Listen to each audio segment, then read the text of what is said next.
Eu vou apresentar a jovem que eu era em 2020.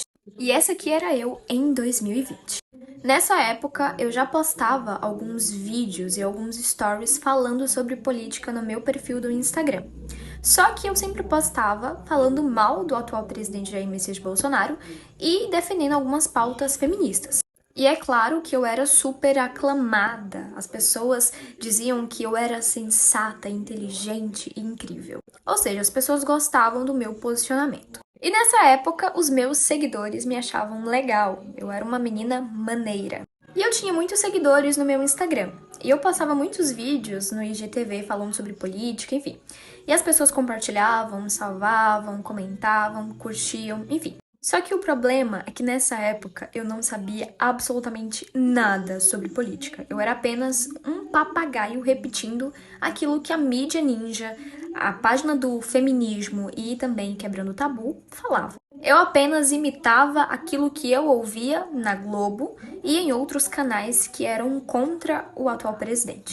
E é isso mesmo, eu era basicamente uma Anitta da vida. Não sabia nem como funcionavam os três poderes, mas insistia em dar pitaco falando sobre política. E com o passar do tempo, eu fui percebendo a necessidade de começar a estudar política e a entender como que ela funciona. E, claro, também começar a estudar o movimento feminista, porque antes eu me intitulava feminista sem nem saber quais eram as fases do movimento, para vocês terem noção. E assim, gente, real, tudo que eu sabia sobre política, sobre feminismo, era porque eu via nas páginas esquerdistas, como Mídia Ninja, Quebrando o Tabu e a página Feminismo.